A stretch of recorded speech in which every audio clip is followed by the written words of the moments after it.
introduction of me to this political rally.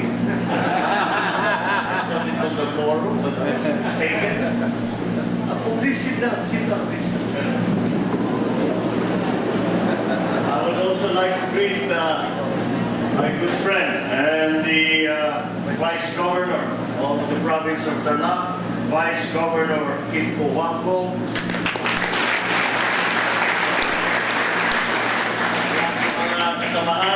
Also here with us today, the Mayor of your town, Mayor Andres Lacson, Vice Mayor Dan David,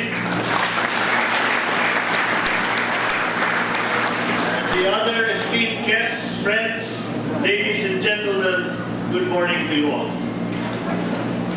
Thank you for this very warm reception that you have given me at coming to your college campus.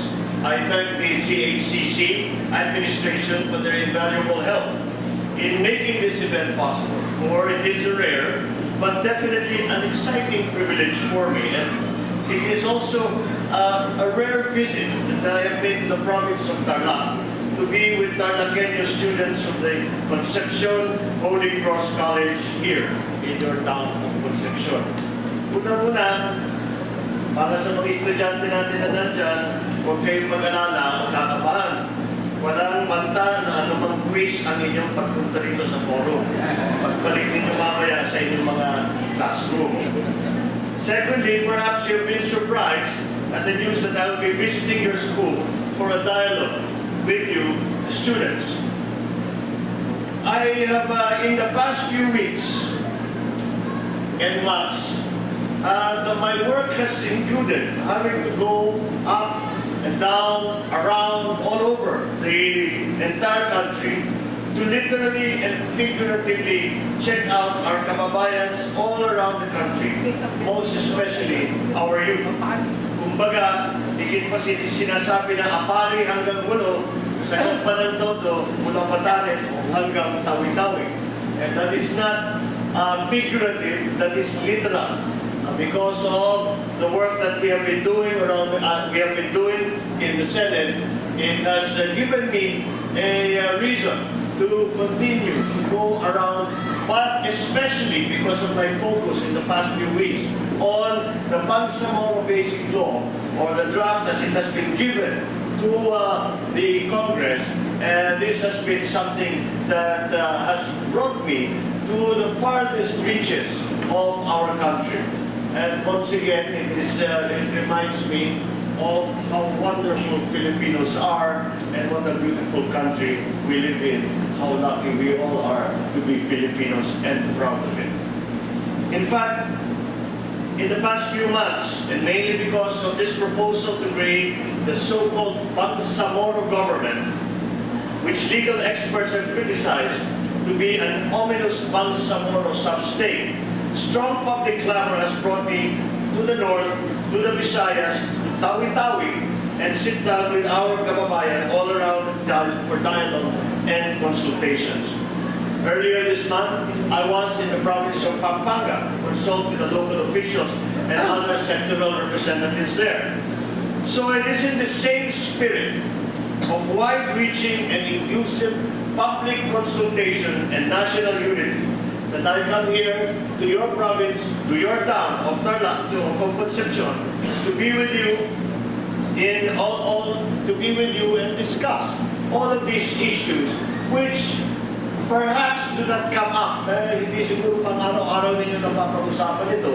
Ngunit ito ay mga mahalaga na bagay na kailangan ninyong maunawaan para maunawaan natin kung ano ba ang mga issue na hinaharap ng liderato ng buong Pilipinas. At nung aking pag-iikot ay itinaon ko na nasa Senate recess kami. Tawag namin yan, nag-adjourn kami, hindi kami nagsa-session. Hindi ito yung recess na iniisip ninyo at paborito ng mga estudyante. Tuloy-tuloy pa ang aking trabaho kahit kami ay naka-recess. In fact, mas busy ako habang recess kaysa pag may session. Later on, I will head to Tarlac City to visit the provincial capital and to greet and pay a call on the officials of Tarlac to discuss timely issues affecting Tarlac and the wider community. Halimbawa, balitang-balita, nakakarinig tayo ng mga balita ngayon tungkol sa Tarlac, tulad ng pagtatapon di umano ng mga imported na basura sa Kapas. Inaasahan natin na mamaya ay matatalakay po ito at iba pang mga mahalagang mga issue upang makaisip ng mga naayong lunas at lalong madaling panahon. Siguro na po na ninyo, kami ni Vice Gov, masinsinan na nag-usapan mula nang bumaba ako sa sasakyan. At hindi pa ako nakapasok sa building, meron na kami pinag-uusapan tungkol nga sa inyong napakasinak masyado ng Concepcion ng campus at saka ng Tarlac. Pati basura, ini-import. Ayaw din yun ng local, kahit basura, ini-import pa hanggang layo pang pinanggalingan, Canada. Ngayon, gusto kong gamitin ang pagkakataon ito para makapagbahagi sa inyo ang ilang mahalagang mga issue ng bayan. Lalo na mga issue na nararapat lamang na inyong malaman at maunawaan habang kayo ay nandito sa inyong eskwelahan at bago kayo lumabas upang sumaba sa tinaguriang tunay na mundo. And what I have to tell you is not meant to frighten you. It is meant to give you an idea of what is going on out there and hopefully to even spur and inspire you to do a better job in school. Take it more seriously, study harder in the face of what you can expect when you leave school. First-year students, I want you to know that the world out there in which we live today is a very competitive world. And some even say it is cruelly so. My dear students, last month, the most recent studies of labor statistics was released by our Philippine Statistics Authority. These figures that I will share with you are a cause for concern, not only to the thunders, like your professors here, but also to the youth, like you and me, and most napipili pa rin ang youth. At least hindi niya pinagtawanan natin, tinatanggal niya na pinipilit. Kami ni Vice Gov, sinasabi pa namin na kami kasama sa iyo.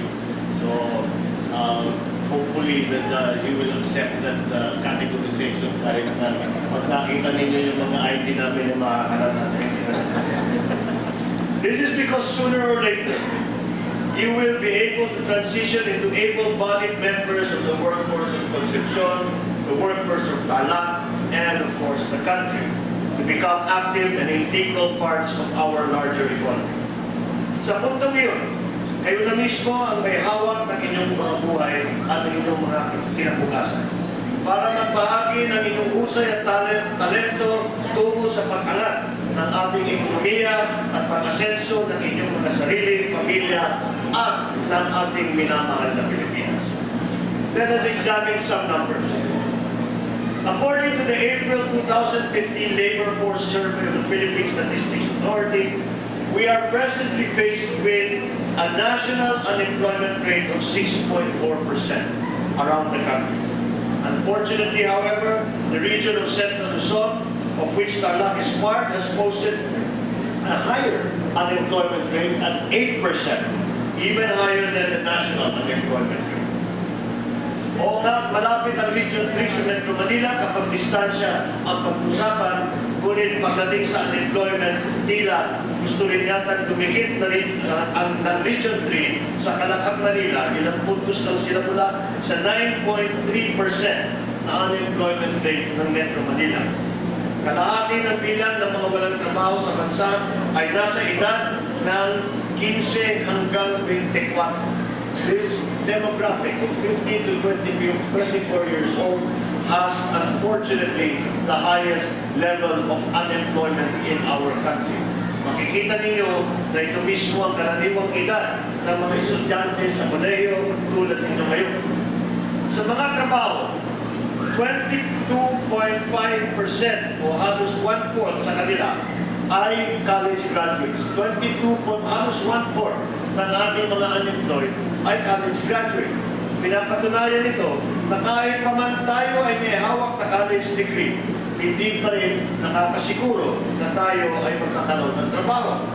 Dagdag pa rito, ayon sa People Management Association of the Philippines, or PIMA, 40% of our fresh college graduates, that is approximately 500 to 600,000, find difficulty in landing a job immediately after graduation.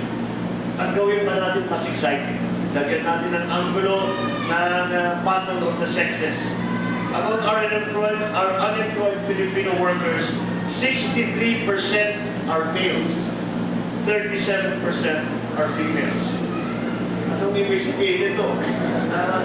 Bakit sinasabi mo na talagang mas magagaling at mas masisipan ang ating mga kababaihan o mga kalalakihan? Nakapapahiya tayo, pero kailangan na pagpilihan ito para hindi tayo maiwan-iwanan dito sa mga statistic nito. But then, when you get hired in the future, you shall still encounter during actual employment the realities of a minimum wage and low salaries. In fact, even below minimum wage, the prevalent contractualization of labor, the 555, yung 5 months on, 5 months off contract, the threats of endo or end of contract, of retrenchment, layoffs, other labor violations, and even the prospect of abusive employers. Ganito ang itsura ng lipunan natin sa labas. And this is but a snapshot of the employment outlook. Napakarami pang mga bagay na lalo pang nagbibigay ng komplikasyon sa ating lipunan ginagalawan. Kapag ating pang babanggitin lahat, baka mag-iyakan na tayo rito at bigla rito dahil sa bigat ng kalooban. Sadyang ganito talaga ang ating tinaguriang tunay na mundo o eskwelahan ng tunay na buhay, the University of Real Life. Ngunit, huwag kayong mawalan ng loob. Huwag kayong matakot. Pagkus ay dapat pa tayo mas lalo pang magpuyuhan ng magpalakas na loob para mas pag-igiyan natin ang ating pag-aaral dito sa inyong eskwelahan. We must prepare. We must recognize those realities and then we must prepare for them. Huwag natin pababayaan ang ating mga sarili at hayaan na tayo ay mapabilang sa mga walang trabaho balang araw. Huwag tayong papayag na masupil at mapigilan ang mga nasasabing realidad na ito ang ating mga pangarap.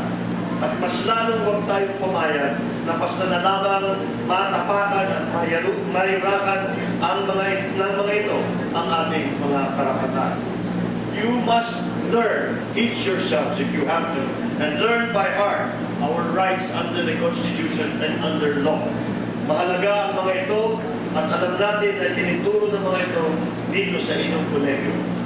Focus on honing your skills and leveling them up to the present industry standards. We are coming into a global market.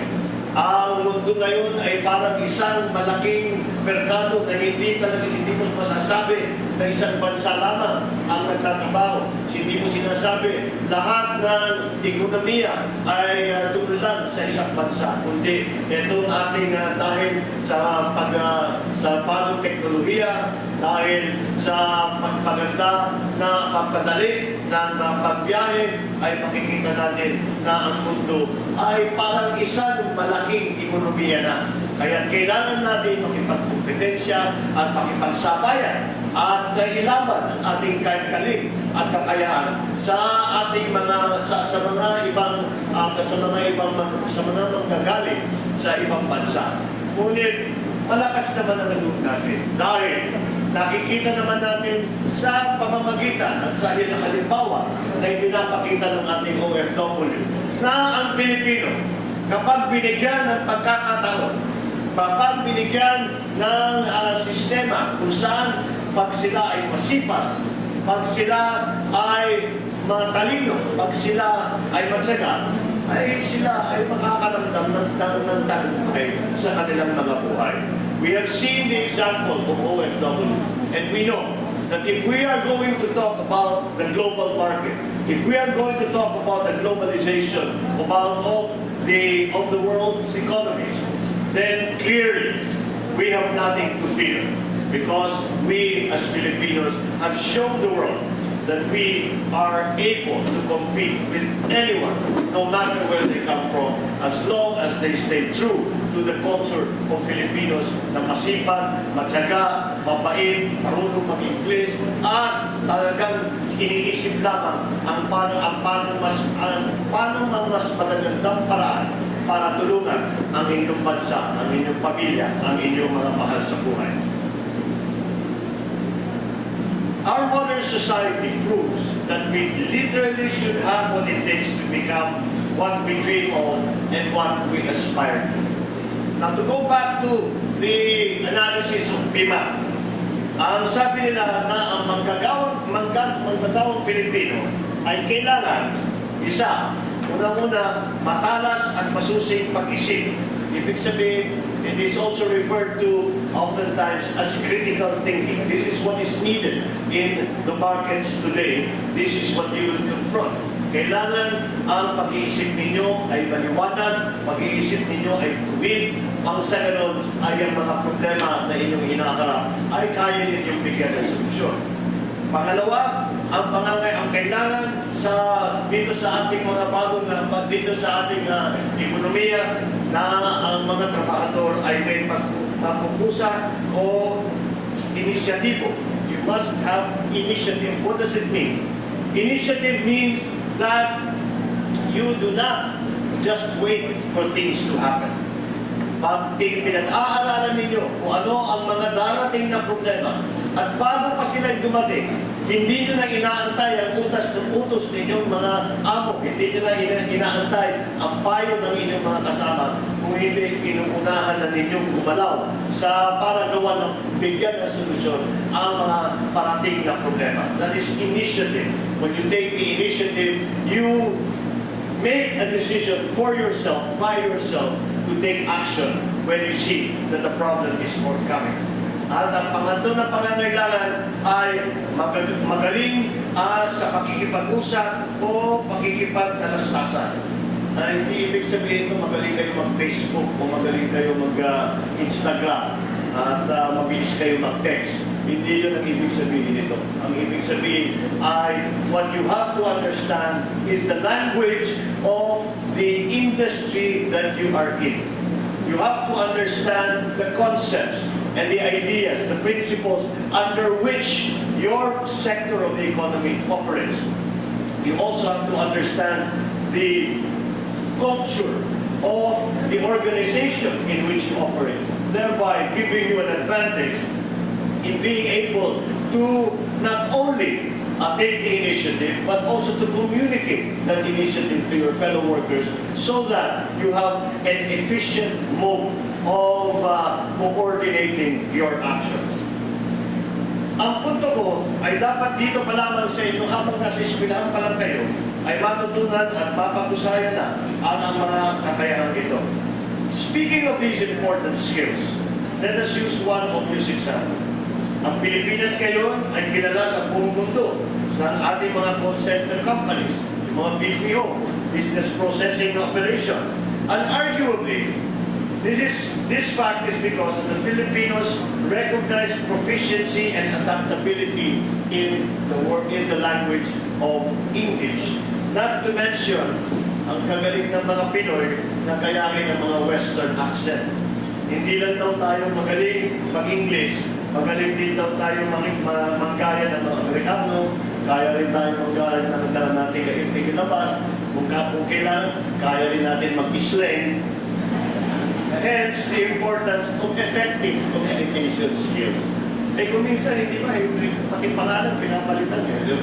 May mga sumasagot na dyan kung ano-ano mga Americanized na kanilang mga pangalan. Kailangan yan. Kaya naman, dahil magaling tayo sa ganyan, dahil sanay tayo sa ganyan, tayo sa Pilipinas, ang pinaka-maraming call center, pinaka-malaking call center operation sa buong mundo. Dati India. At ito, isang mga statistic na nakakapagtaka. At kailangan natin maunawaan. Ang India, dati, dahil marunong magaling di ba na-colonize sila ng English, kaya magagaling din sila mag-English. Tayo, na-colonize tayo ng Amerikano, kaya magaling tayo mag-English. Pero, kaya sila ang naging competition natin. Noong naunang India na sumapak dito sa mga call center. At sa simula, for the very first few years, sila talaga ang nauna sa call centers. Ngunit tayo, in the last, I believe it's 3 years ago, nalampasan natin ang India. Despite the fact na ang hinihingi ng sweldo ng Pilipino ay mas malaki kaysa sa hinihingi ng sweldo sa India. Despite the fact that it costs more to operate in the Philippines, ang mga foreign companies, Pilipinas pa rin ang pinipili. And I guess that again points to the qualities and the capabilities of Filipinos. That is why when we talk of competing in the global market, huwag tayo matakot, huwag natin iisipin na hindi natin kaya. Dahil sa dami na ng halimbawa na ipinakita ng galing ng ating mga kapwa Pilipino, maliwanag na kaya natin sabayan kahit sino sa buong mundo. Ipapalagay natin na ikaw ay isang call center agent na may kausap at taga-ibang bansa. Ang kausap mo ay may itinawag na problema na gustong ipaayos. Dapat marunong ka at mabilis makaisip ng tamang procedure, ng tamang paraan para may papayo ninyo para maayos ang problema. Hindi naman ganito ang tamang gawain sa ating trabaho. Dapat tayo ay may pagpupusa at may matalas at masususing pag-iisip upang siguruhin na magagawa ng paraan ang mga problema na hinaharap ninyo sa call center. Paghandaan natin ang mga ito. Dahil alam natin lahat siguro na meron ng mga nakatatag na mga call center sa Central Luzon. Meron na sa Tarlac City, sa Clark, sa Pampanga. At ang maganda nito ay pareho silang malapit sa Concepcion na nakakakita sa dalawang bayan ito. Marami pang mga trabaho na mag-inaantay sa ito. Kaya pagputihin ninyo ang inyong pag-aaral, napapansin naman ninyo na ang mga kurso na kinukuha ninyo dito sa inyong kolehiyo ay paghahanda sa mga trabaho praktikal at mga mahalagang pangangailangan ng ating mga industriya sa ating ekonomiya. Uulitin ko, at siguro na baka napupulitan na kayo na marinig ito hindi lamang sa akin, sa inyong mga profesor, sa inyong mga magulang, sa mga nakakatanda sa inyo, ngunit ito ay napakahalaga at kailangan ninyong seryosohin na isipin itong part na ito. Mag-aral kayo ng mabuti. At para sa mga board exams na pagka-graduate, patuloy pa ang inyong pag-aaral para kayo ay makapasa, makakuha ng lisensya at maging ganap na profesional. Pangalawa, dumako naman tayo dito sa issue na aking kung saan ako nakikitna sa bilang chairman of the Committee on Local Government sa Senado. Ito ay ang issue tungkol sa BPL.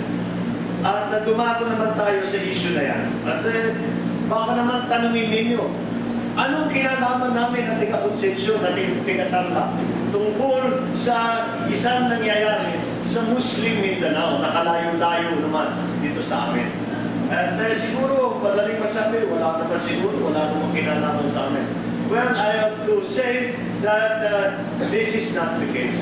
What is happening with the BPL, what is happening in Muslim Mindanao, ang tuluyang gera at paglalaban sa Muslim Mindanao ay hindi issue ng Mindanao lamang. Ito ay issue na ng buong bansa.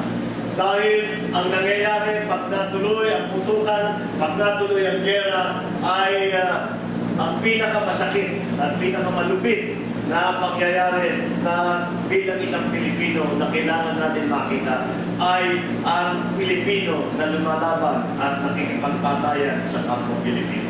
It is the most painful, it is the most difficult, and it is the worst happenstance that can occur. And as somebody who is in government and somebody who is in the leadership of government, this is something that we should not accept and find all of the ways possible to make sure that this comes to an end and we find a good and true and lasting peace. I have to say that the importance of the BPL, even to Tarlaceños, has been recognized by your own Sangguniang Panlalawigan. Tarlac is the only Sangguniang Panlalawigan that issued a resolution, that approved a resolution in which they had asked Congress to defer or postpone the hearings on the Bangsamoro Basic Law because of their belief, because of the belief of the leadership of Tarlac, that this was perhaps a misstep. And that is why we have to commend the leadership, especially of the Sangguniang, in the form of your Vice Governor, for taking this note, for taking a position, important, a courageous position, which it was necessary for those of us who are working on this law to know what the sentiments of the people are. Marami at malalalim ang koneksyon ng BBL kahit na dito sa Tarlac. May mga nagsasabi ng BBL ay bubuo ng hiwalay na gobyernong Bangsamoro sa Mindanao at siyang magdudulot ng pagkawatak-watak ng Republika ng Pilipinas. Lumabas din sa mga hearing namin sa Senado na laban sa saligang batas ang marami sa mga provision ng BBL. We do not want this unconstitutional spectacle and crisis in our sovereignty as a nation to happen.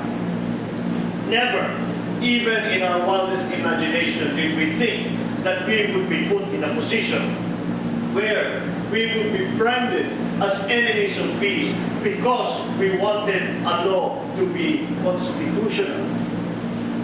Even if Tarlaceños are way up here in Central Luzon, as loyal and patriotic Filipinos who have pledged allegiance to the Republic of the Philippines and to our flag, I know that you would want our Constitution to be upheld and respected.